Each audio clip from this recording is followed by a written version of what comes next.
he made mistakes. And then I found out this book. Yes, please tell me. Thank you. Yeah, this is really a person, Mr. Liu Tongshan. And in Fu Zhou's book, he made a mistake. He picked somebody else as this guy. But this book is true, real. And incidentally, I told him, I worked together with him after he came to USA in the Hughes Aircraft Company. And then he told me the story about how he involved in saving the American flyers. And he was a student from Tsinghua University and just graduated from the school and passing by those coastline cities. And someone noticed he's a student from the Tsinghua University, must know English. So they pull him and say, hey, we find you're lucky. You could do a lot of work for us.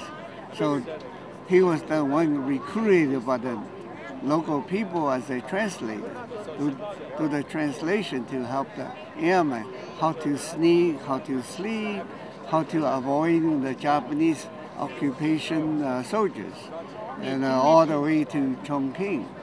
So the Chinese government, U.S. government recognized that, give him medals and this and that, and also U.S. Air Force invite him to finish the graduate school in aeronautical engineering.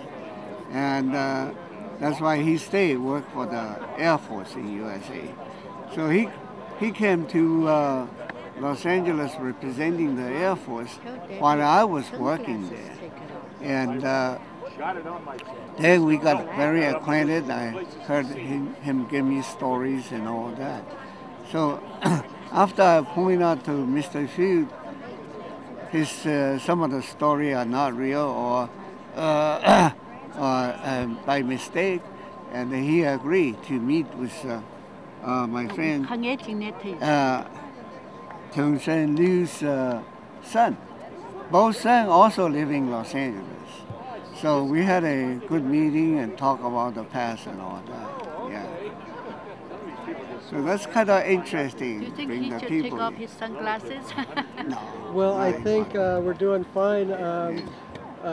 But yeah, if you want to, I think we still got like 15, 20 more minutes. Yeah. If you want to talk for 10 minutes and just... Yeah, 10 minutes. Take off his sunglasses. I'll listen. And we'll tack this on to the end of what we did downstairs. Yeah. And we'll put it up on the YouTube. You put it together. Please, take your time. Have a drink. I'm going to go. Why do you want me to take the sunglasses off? It's so dark. It's He's black. not interested on me. He's interested on the story. I know, but you're looking at My it. mother's father was also a part of Very, very interesting. Great. So I'm rolling. So just go ahead and and tell me whatever you'd like to. Thank you very much. Why don't you go ahead and give me your name again? Yeah, I and will. Thank you, sir. Okay, I think the second part is more interesting. It's about my wife's father, my father-in-law. And when I was in Los Angeles, we got married, and father-in-law came up visiting us, staying in our house. So we got very much acquainted too. And his part involved in this rescue is a step higher than the local people or the soldiers staff. And he was the commander-in-chief for Chinese guerrilla forces, the Chinese underground. Chinese lost the territory to Japanese, but they were very active in those areas, and they were trying to fight against the Japanese soldiers in the back.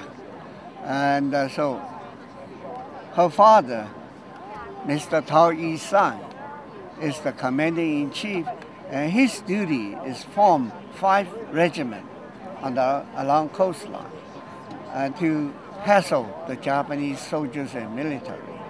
And he's in charge of the 5 regiment.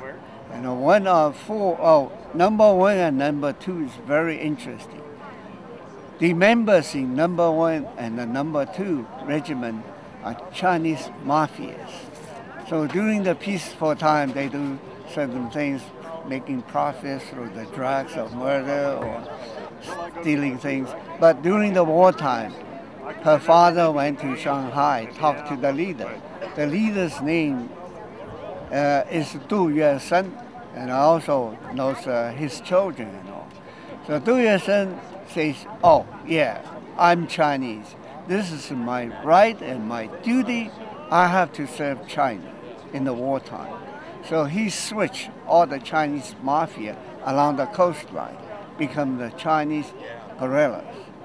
And during this rescue, most of the work are done really by the Chinese guerrilla, because the news gets to the Shanghai and get to the occupied territory.